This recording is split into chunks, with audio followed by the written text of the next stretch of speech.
Big government kills, and many times it's due to the secrets that they try to keep. And we're seeing this currently play out step by step inside of China. There's a three-stage process. First, misinformation, then draconian crackdowns, fear the state, not the virus, and then censor and silence.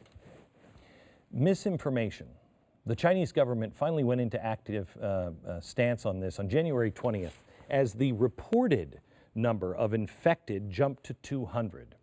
Well, as the international community began to catch on, Chinese state media began reporting not on how bad the outbreak was getting, but official CDC numbers for the flu in the United States. Immediately, hashtags began bombarding Chinese social media that read, hashtag most deadly flu in 40 years breaks out in USA, and hashtag flu breaks out in USA.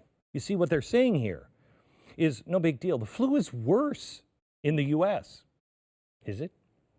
Meanwhile, the Chinese Communist Party told their citizens the United States was, quote, creating chaos and spreading fear by being the first to withdraw consulate staff from Wuhan and the first to announce restrictions on Chinese citizens' entry to the country, end quote. Now, do you remember the hospital that China was racing to build? It was going to be built in record time, true trophy of the collective. It was such a marvelous feat that the Communist Party ingenuity and drive that made the communist state media and the government officials to start to report that the first structure had already been completed in 16 hours. Wow, those communists sure could teach us a lot. They're legends. Except for the fact that the image of the hospital that they were building was fake. The building in this picture is an apartment 600 miles away from the supposed hospital. Someone or something tells me that someone who is in the propaganda department for the Communist Party either just got fired or a raise. You see how this works? Don't get mad. Don't think about how long we tried to cover this up. Look how fast we're moving to help you. And besides, have you seen those guys over there? They're worse. Step 2, begin a draconian crackdown. Fear the state and nothing else. But package it in a happy way for the rest of the world. Now, China has built the largest surveillance state in the history of all mankind. They swooped in literally with drones to keep everyone in check. This Chinese news outlet described the drones as a creative use in the battle against coronavirus. If anyone was caught outside of compliance, the drones blasted messages from loudspeakers. Now imagine a school kid hearing this while walking home from school, and they hear a drone coming behind him, and the drone says, "Don't look at the drone, child. Ask your father to leave immediately." Hard to believe? Well, this is from the Chinese Communist Party's propaganda arm, and notice the funny music and the speed-up movements to soften it just a bit. Wow. Don't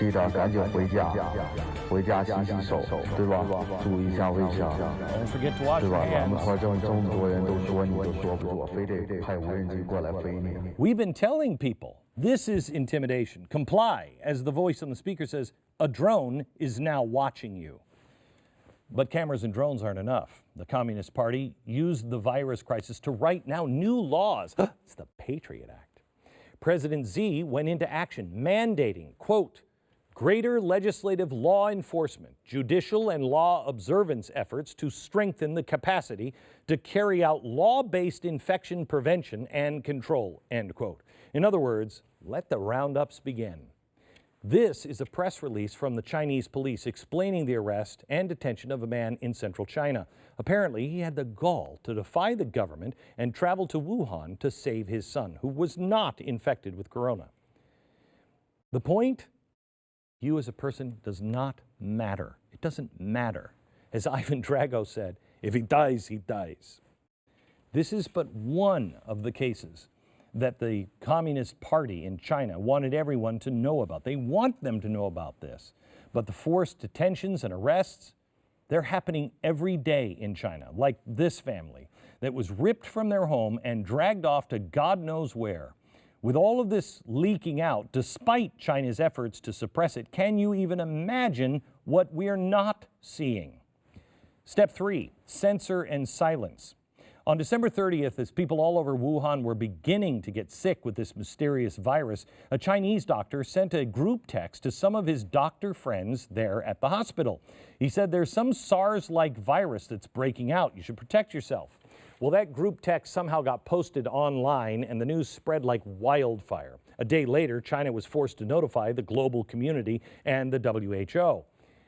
You can probably imagine what happened next. Dr. Li was arrested and forced to sign a letter of guilt for spreading disinformation and rumors. Just a few days later, surprisingly, he contracted coronavirus himself and died. Now, wait a minute. I thought coronavirus was only fatal to the elderly and weak. I guess the fatality increases if you happen to be a whistleblower against the Chinese Communist Party.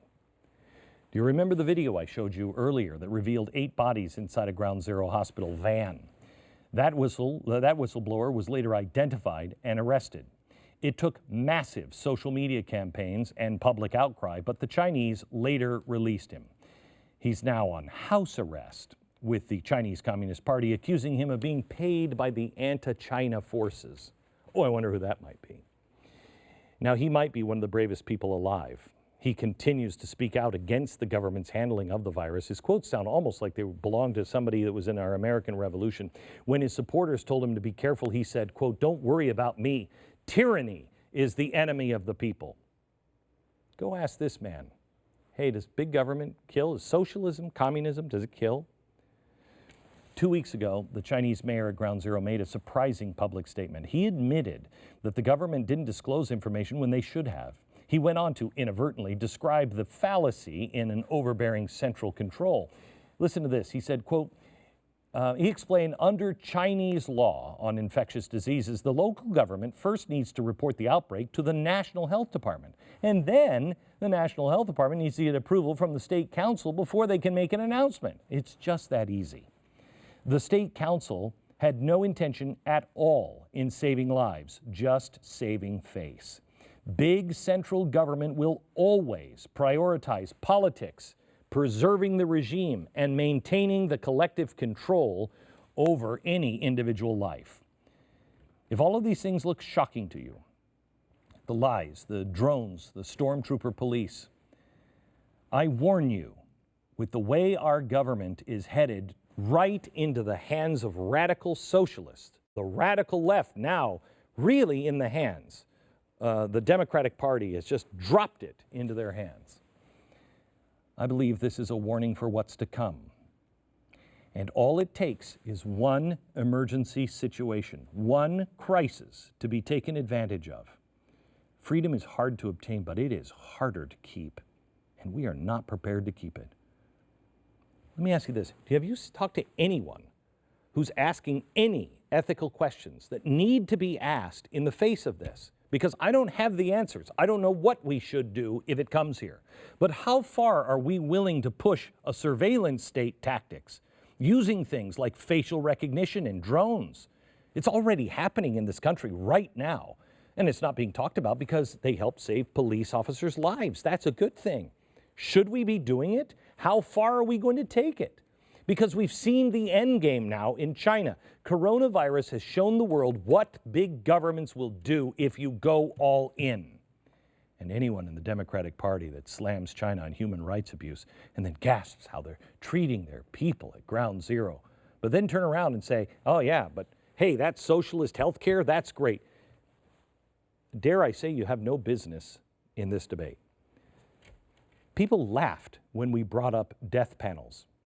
Well, let me show you recently one of your front runners in the presidential election who just kind of dropped this out. And we've got to sit here and say which things we're going to do and which things we're not. Nobody wants to do that. You know, you show up with prostate cancer and you're 95 years old. We should say, go and enjoy, have a nice career, lead a long life. There's no cure. And you can't do anything. If you're a young person, we should do something about it. Society's not willing to do that yet. So we're going to bankrupt us. That's the Democratic Party. Kill the old people. In other words, healthcare is not a human right. Well, it is a human right, just not for all humans. Grandma and Grandpa, they've lived a nice life. Do you remember me saying this when I was at Fox and how they tore me apart? Let me ask you this, coronavirus. How long will the Patriot Act, which was later rebranded as the Freedom Act, continue? How long will the FISA system stay intact? We all balk at the Chinese Communist Party's coronavirus laws that let them arrest anyone and do whatever they want to, but are we any better? Maybe we should ask Carter Page. The Chinese are arresting people and throwing them into facilities against their will. But is anyone here going to ask if it's ethical to force our own people onto military bases for quarantine? Ethical? Hell, is it smart to do that? See, in this country, rounding people up for the safeties of others has happened before. Just ask Japanese Americans when other Americans were afraid that they might try to kill them. Fear and panic. It causes, it's a real thing. Your brain actually loses its ability to reason. And without reason, bad things happen. So now that we all have reason, we need to be asking ourselves right now, what are the facts of this? What are the hardships I'm willing to endure for the greater good? Are those hardships any different from those I'm willing to inflict on others? How can I protect myself and my family as an individual? And finally, I think it's really wise to ask yourself right now, how big of a government am I willing to vote for in a time of crisis?